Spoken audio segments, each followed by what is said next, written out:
In this video, we are going to look at all the log laws or logarithms. Now, logarithms follow laws just like index laws. Now, let's have a look at a basic index. So, this is the base numeral, y equals, say, a to the power x. In the past, we have called this index laws. Well, this is still our base, only instead of calling this the indice or the power, we now can call this the log. Obviously, that's our base numeral. Now, you can write this equivalent using this new word log or this new function log. We can say that this is equivalent to log to the base a of y, which is equal to x. And this is really the main rule that's used to solve basic log equations, or if you've got an unknown power and an indice, you might then take or write that as an equivalent log relation. Or you could take logs of both sides. You'll find the log button, log, on your calculator. The bases of the logs can change, and some calculators allow to put any base in for the log. There is an extra special log called the natural log, which I'll look at in another video, so I won't be looking at that in this video. But let's write down all the log laws. I'll just list them and talk through them. Alright, so like the laws of indices, we have our log laws. Having a look at this, I'll just explain a couple of these laws, but look at this one here, log to the base a of a equals 1. Well, if we look at the equivalence relation over here, and we know that anything to the power 1 is itself, we can rewrite this in terms of this, and we can see that we're left with a to the power 1 equals a, which we know is true. Again, rewriting this using the equivalence law, we're left with anything to the power 0 equals 1. This is a to the power 0 equals 1. You can see that this is where the link is. Now, a couple of these other laws again work because of the indice law. Alright, so I'm going to actually use the equivalence law to simplify these two expressions here. Looking at this, this is log to the base 2 of 32 equals x. Well, I can substitute these into here, and we end up getting 32 equals 2 to the power x. Now, if we have a look at 32, we can write 32 as a base of 2. Now, that's actually 2 to the power 5, which is equal to 2 to the power x. Now, if you look at that, now we have the bases the same. We can equate the powers. So we can say, well, therefore, x equals 5. Let's have a look over here. On this one, I'm again going to use the equivalence relationship to rewrite this. So 2 to the 5 is our y, so we have 2 to the 5 equals our base a, which is 2 to the x.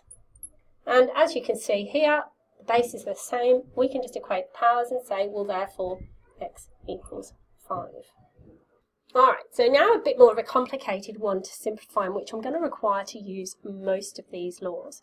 So having a look at this, what we've got here is the first thing we need to spot is that the base is all 10. So that's okay, we can apply the laws as long as the bases are the same. I'm going to now use this law, number 1, to take this 2 up as a power. So I write log 10 is 3 squared, which is 9. Okay. Obviously, I usually write the line 3 squared, but I don't have to here, seeing as I can point to that. Plus log to the base 10 of 16. And again, I'm going to do the same with this 2 using the first log law, and this can go up there. So I'm actually going to square what we've got here, so it becomes minus log to the base 10 of, or square that, 36 over 25. The next rule I'm going to use is the addition and the subtraction law of logs. If you have a look at the addition law, it says that we can multiply together m times n, so I'm going to multiply 9 times 16. Then obviously we have a subtraction, which means we need to do a division. However, we have a fraction. So when we divide by a fraction, it's actually the same as multiplying by the reciprocal. So I'm going to actually just do a multiplication, but I'm going to flip that.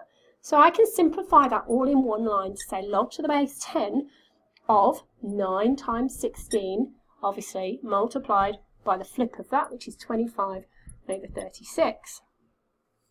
Multiplying all this together, 9 times 16 times the 25, 3,600, divided by the 36 gives me 100. So I'm left with log to the base 10 of 100. Now, here comes the clever bit, because I'm now going to apply the fact that this is 10 squared to then, let me do that, log to the base 10 is 10 squared, To then pull that 2 down to the front by applying this law, number 1, I pull the 2 down to the front, I can now say that that's 2 log to the base 10 of 10. I can then look at this log law, number 2, which says when you have the same base here to the base numeral, that's equivalent to 1. So I've actually got 2 times 1 here, which is just 2. So this simplifies to just become 2. All right, I'm now going to do a solving, so I'll clear some space. Okay, so I've got log to the base 2 of this minus log to the base 2 of that. So the bases are the same, so I can apply the log laws. The first thing I'm going to do is apply the subtraction law, which says it's this divided by that. So it becomes log to the base 2 of 2x plus 1 divided by x minus 1 equals 4. The second thing I'm going to do is now write that using our equivalence relationship. So this becomes 2x plus 1 over x minus 1 equals base 2 to the power 4. 2 to the power 4 is 16, and all I then need to do is multiply our denominator by our 16, which I will expand in a moment, and simply solve as though I've got an equation with x's on both sides. So I get 2x plus 1 equals 16x minus 16.